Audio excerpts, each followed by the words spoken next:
하나님, 다시 시작된 한 주의 시작인 월요일 새벽 주님 앞에 나와 예배드리며 한 주를 맞이하게 하시니 감사합니다. 이번 한 주를 하나님 중심으로 그리고 하나님 말씀 중심으로 살아가는 우리의 모습이 있기를 원합니다. 선물과 같이 우리에게 허락하신 시간을 감사의 눈으로 바라보며 주님과 함께 발걸음 맞추어 나아가는 모습이 있게 하여 주옵소서. 이번 한 주간 믿음으로 살아갈 때 지난 주일에 허락하신 말씀을 계속 묵상하며 야베스의 기도가 우리의 기도가 되기를 바라는 마음 지니게 하여 주옵소서. 진실하고 소박한 기도로 우리가 주님께 나아갈 때 우리 일상 속에서 주님을 걱정시켜 드리는 일이 없도록, 그리고 하나님의 마음을 시원케 해드리는 열매 맺는 삶으로 나아갈 수 있도록 인도하여 주옵소서. 또다시 다가오는 주일에는 어떤 은혜의 말씀을 허락하실지 기대하며 살기를 원합니다. 이와 같이 하나님 말씀을 사모하며 늘 우리 마음의 중심을 하나님께로 향할 때 갈 길을 밝히 보이시며 세밀히 인도하여 주시는 하늘의 은혜를 많이 허락하여 주옵소서. 우리가 이 땅 사는 동안 주님의 은혜를 향하여 주님의 말씀 중심으로 살아가는 주의 백성들 되기를 원합니다. 하나님께서 허락하시는 말씀과 은혜의 움직임에 민감하게 반응하며 살아가기를 원하오니 우리의 중심과 우리의 마음을 그대로 기뻐 받아 주옵소서. 하나님, 또한 오늘은 7월의 세 번째 날입니다. 2023년 한 해가 시작된 지 반년이 넘어서 나머지 반년의 시작인 7월도 벌써 셋째 날이 되었습니다. 세월이 정말 빠르게 지나가고 있습니다. 눈 한번 깜빡하면 올해가 마무리되는 시간도 곧 다가올 것 같습니다. 한 해의 절반을 넘어선 이 시점, 주님 안에서 우리 자신을 되돌아보기 원합니다. 우리는 그리스도인으로서 이 땅에서 잘 살아가고 있는지, 2023년을 시작하면서 영적으로 육적으로 다짐한 바가 있고 결심한 것이 있는데 그에 따른 열매를 맺어가고 있는지 점검해 보는 시간 갖게 하여 주옵소서. 만약 우리 안에 결실을 맺어가고 있는 것이 있다면 감사함으로 더욱 열심을 내게 하시고, 혹시 부족한 것이 있다면 이제라도 다시 시작할 수 있는 용기를 허락하여 주옵소서. 돌이킬 것이 있다면 돌이키게 하시고, 회개할 것이 있다면 회개하게 하시며, 이제라도 늦지 않았으니 다시 도전해야 할 것은 마음을 새롭게 함으로 변화를 받아 실행할 수 있는 담대함 허락하여 주옵소서. 6개월이나 남은 시간을 주님 의지하며 힘있게 살아갈 수 있도록 인도하여 주시기를 기도합니다. 하나님, 그리하여 우리에게 허락하신 날들을 계수하며 세월을 아끼며 살아갈 수 있기를 소망합니다. 하루의 어떤 시간도 허투루 사용하지 않게 하시고, 어느 곳이 되었든 주님께서 허락하신 자리에서 안주하지 않고 성실하게 살게 하여 주옵소서. 그러한 자세와 태도로 나아갈 때 우리의 자리에서 우리를 통해 주님의 뜻이 이루어지는 역사를 경험케 하여 주옵소서. 우리를 주님의 뜻을 이루어 드리는 통로로 사용하여 주실 때 하나님의 나라가 우리를 통하여 확장되게 하여 주시옵소서.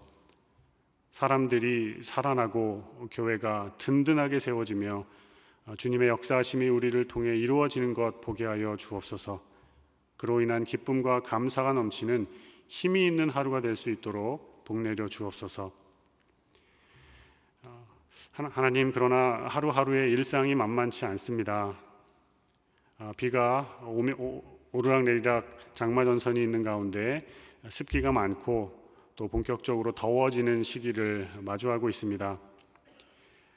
덥고 습한 한여름을 지나갈 때 우리의 눈과 우리의 마음이 어딘가에서 힘들게 살아가고 있는 가난하고 소외되고 병들어 마음이 상한 이들에게 향하게 하여 주시옵소서. 혼자 살아가야 하는 나이 많은 어르신이 있고 건강보험이 없어서 병원도 제대로 갈 수 없는 사람들이 있으며 덥고 습한 여름 한낮에 뜨거운 태양 아래 일해야 하는 그런 이들이 있습니다. 더위 자체가 공포로 무서움으로 다가오는 이들의 어려움을 하감하여 주시고 더운 여름을 잘 통과할 수 있는 넉넉한 은혜를 베풀어 주옵소서. 이들을 향한 주님의 긍휼하심을 가득 허락하여 주시기를 간구하며 기도합니다. 주변에 소외되고 가난하며 마음이 상한 이들을 향해 우리의 손과 발이 향하게 하시고 하나님의 사랑을 전할 수 있는 통로가 되게 하여 주옵소서. 하나님의 사랑과 은혜를 전달할 수 있는 마음이 넉넉한 그리스도인들 되기를 원합니다. 사랑의 나눔이 있는 바로 그곳에 하나님이 함께 하시며 그러한 사랑을 전달할 때 세상이 더욱 하나님을 향하여 눈을 돌릴 수 있는 그런 계기가 마련되도록 우리에게 은혜를 베풀어 주시옵소서. 이와 같이 우리 그리스도인들이 믿는 바를 행동으로 옮기고 사람을 사랑하며 세상을 위하여 섬김과 봉사의 삶을 이어갈 수 있는 그런 모습 주여 허락하여 주시옵소서. 오늘 무릎 수술을 받는 권사님 위하여 기도합니다. 양 무릎을 동시에 인공 관절로 교체하는 수술이어서 한편으로 걱정도 많이 됩니다. 그동안 간병하던 남편 집사님을 두고 병원 가는 길도 마음이 편치 않습니다. 권사님의 걱정과 염려를 하나님께 맡기고 전능하신 하나님 의지하며 나아갑니다. 주님께서 함께하여 주셔서 모든 것에 회복과 치유가 임하게 하여 주옵소서. 의료진에게 힘을 주시고 지혜를 주셔서 손길을 붙들어 주시기를 원합니다. 이를 위해 기도하는 가족 모두를 주님의 품 안에서 지켜주시고 모두가 주님의 임재를 경험하며 영육 간의 강건한 모습 이룰 수 있도록 인도하여 주옵소서. 하나님, 이제 주님의 말씀 앞으로 나아갑니다. 우리 인생 가운데 여전한 어려움과 고난이 있지만 그럼에도 불구하고 하나님 의지하며 하나님 말씀 붙들고 나아가기를 소망합니다. 오늘 허락하시는 하나님 말씀 잘 듣고 오늘을 살아내기에 부족함 없는 은혜를 우리에게 허락하여 주시옵소서. 모든 걸 감사하며 예수님 이름으로 기도드립니다. 아멘. 하나님께서 오늘 우리에게 허락하시는 말씀은 욥기 5장 17절부터 27절까지의 말씀입니다. 욥기 5장 17절부터 27절까지 한 목소리로 읽겠습니다. 볼지어다 하나님께 징계받는 자에게는 복이 있나니 그런즉 너는 전능자의 징계를 업신여기지 말지니라. 하나님은 아프게 하시다가 싸매시며 상하게 하시다가 그의 손으로 고치시나니 6가지 환난에서 너를 구원하시며 7가지 환난이라도 그 재앙이 내게 미치지 않게 하시며 기근 때의 죽음에서 전쟁 때의 칼의 위협에서 너를 구원하실 터인즉 내가 혀의 채찍을 피하여 숨을 수가 있고 멸망이 올 때에도 두려워하지 아니할 것이라. 너는 멸망과 기근을 비웃으며 들짐승을 두려워하지 말라. 들에 있는 돌이 너와 언약을 맺겠고 들짐승이 너와 화목하게 살 것이니라. 내가 내 장막의 평안함을 알고 내 우리를 살펴도 잃을 것이 없을 것이며 내 자손이 많아지며 내 후손이 땅의 풀과 같이 될 줄을 내가 알 것이라. 내가 장수하다가 무덤에 이르리니 마치 곡식단을 제때에 들어올림 같으니라. 볼지어다 우리가 연구한 바가 이와 같으니 너는 들어보라. 그러면 내가 알리라. 아멘. 미국의 한 대학 교수님께서 한국 전쟁 당시에 북한군에 사로잡혔던 미군 포로들 중에 일부가 북한행을 택했던 이유를 조사를 했습니다. 1970년도에 실시된 연구인데 조사 결과 북한행을 결정했던 미군 포로들 중에서 이분 거의 대부분이 한 훈련소 출신인 것으로 발견이 되었습니다. 훈련소에서 받은 정신교육이 있는데 북한 사람들은 모두가 잔악무도한 사람들이며 미국을 경멸하고 미국을 괴멸하는데 혈안이 되어 있다, 이렇게 배웠습니다. 북한군에게 막상 포로를 잡혀 보니까 이들이 예상했던 것과는 달리 북한 사람들이 친절했던 것입니다. 그래서 미군 포로들은 자신들의 머릿속에 주입되었던 지식이 허물어져 버리는 경험을 하게 되었습니다. 일반적인 사람들에 비하여 편향적인 교육을 받았던 이들은 상당히 높은 비율로 북한에 남는 결정을 내렸다고 합니다. 우리가 만약에 사람의 생각을 바꾸거나 움직이고 또 사람과 인간관계를 돈독히 하고 싶다면 어떻게 해야 될까 생각을 해봅니다. 상대방에게 호의와 공감과 연민을 보여주어야 할 것이며 상대방을 존중하고 또 품위를 지켜주어서 심리적으로 안정적으로 이렇게 만들어주는 그런 모습이 필요할 것 같습니다. 사람은 자기 말을 들어주고 자신에게 친절하게 대해주며 예의를 지키는 사람에게 우호적으로 반응하게 되어 있습니다. 그렇다면 반대로 사람의 믿음을 고착시키고 분열과 불신을 조장하는 아주 확실한 방법이 있습니다.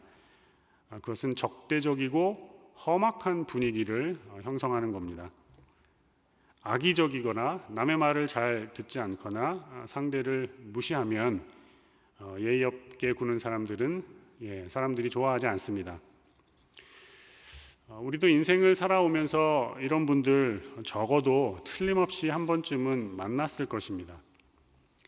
오늘 우리가 욥기에서 만나는 엘리바스라는 사람도 어쩌면 이런 경향성이 있지 않을까 생각을 해봅니다. 욥의 세 친구들은 번갈아 가면서 욥과 논쟁을 벌입니다. 앞으로 계속 욥기를 보시면 알겠지만 이 셋은 비슷비슷한 면이 있습니다. 무엇인가 중요한 것을 말하는데 자신들 안에 있는 것을 주장하느라 상대방의 말을 듣지 않습니다. 자신의 말만 하는 이런 모습이 있어서 서로 간에 소통이 되지 않는 모습을 보여줍니다. 욥기 4장부터 시작이 되는 친구들의 이런 이야기를 보면 내용은 굉장히 길게 전개가 되지만 계속 보시면 그 논지가 새로운 것이 없습니다. 특히 이제 오늘 보시는 엘리바스라는 사람은 경험적인 지식을 앞세워서 약간 철학적으로 이제 이야기를 합니다. 그리고 욥의 고난이 알려지지 않은 분명히 당신이 지은 죄가 있을 것이다 이제 이렇게 주장을 합니다. 그래서 회개를 해야 한다고 하고 정중하게 말하고 부드럽게 말하는 듯하지만 내용에 있어서는 날카로운 가시가 느껴집니다. 그가 이야기하는 것을 한번 보도록 하겠습니다. 오늘 17절부터 21절까지를 함께 읽겠습니다. 시작. 볼지어다 하나님께 징계받는 자에게는 복이 있나니 그런즉 너는 전능자의 징계를 업신여기지 말지니라. 하나님은 아프시게 하시다가 싸매시며 상하게 하시다가 그의 손으로 고치시나니 6가지 환난에서 너를 구원하시며 7가지 환난이라도 그 재앙이 내게 미치지 않게 하시며 기근 때의 죽음에서 전쟁 때의 칼의 위협에서 너를 구원하실 터인즉 내가 혀의 채찍을 피하여 숨을 수가 있고 멸망이 올 때에도 두려워하지 아니할 것이라. 네. 엘리바스는 욥이 처한 비참한 환경이 있지만 하나님은 능히 구원의 손길을 베푸실 수 있다라고 이야기를 합니다. 사람들의 삶에는 욥과 같이 고난을 받을 수 있는 또 이해할 수 없는 일이 일어나지만 그 모든 일 가운데에는 전능자 하나님의 섭리와 역사가 있다라는 겁니다. 하나님께서 허락하시는 징계를 업신여기지 말아야 한다라는 건데요. 죄악에 대해서는 하나님께서 분명히 징계를 하시지만 동시에 자비하셔서 그 징계 가운데 당신의 백성을 구원한다라는 겁니다. 그래서 하나님의 징계에 순복하고 회개함으로써 다시금 평안함과 또 회복을 이뤄낼 수 있다라는 건데요. 그가 주장하는 내용에는 의인은 망하지 않고 형벌은 악인이 받는다라는 인과응보 사상이 깊이 있게 배어 있습니다. 욥의 친구들 세 사람 전부가 이야기하는 공통된 내용입니다. 그도 그럴 것이 의인에게는 축복이 주어지고 악인에게는 형벌이 주어진다라는 것은 예전부터 고대로부터 현대에 이르기까지 많은 사람들이 지니고 있는 그런 생각이라 그렇습니다. 하지만 보시면 성경은 기계적인 그런 인과응보를 말하지 않습니다. 반드시 의인이 하나님의 복을 받고 악인이 형벌을 받는다고 일방적인 방향으로 나아가지 않습니다. 오히려 현실에서는 의인이 고난을 받고 악인이 번성할 수 있음을 많은 곳에서 이야기합니다. 우리도 보시면 예수님 믿고 복을 받으세요라고 전도하면서 이야기를 하지만 이건 분명한 사실입니다. 하지만 예수님을 믿고 세상적으로 볼 때 망하는 경우가 있습니다. 사업이 내리막길을 걷고 건강이 안 좋아지고 또 정말이지 아무리 자녀를 위해 기도해도 기도가 응답이 되지 않는 그런 일이 많이 일어납니다. 도리어 성경은 예수님으로 말미암아 이유 없이 받는 고난에 대하여 즐거워하고 기뻐하라라는 말까지 합니다. 오히려 인간이 선을 행함으로 고난을 당할 수 있다는 건데요. 그래서 인과응보의 이런 원리를 현실에서 모든 사람들에게 적용하는 것은 위험합니다. 얼핏 보면 엘리가스가 하는 말이 맞는 말입니다. 그런데 이러한 오류를 범함으로써 이해할 수 없는 고통을 당하여서 극심한 고통을 당하고 있는 욥에게 정신적인 고통을 가중시키고 있습니다. 욥이 처한 환경을 보십시오. 보통의 사람으로는 감당하기 힘든 어려운 재난 가운데 있습니다. 재 위에 앉아서 썩어가는 몸을 안고 자기 몸에서 흘러내리는 피 고름을 기와로 긁어내고 있습니다.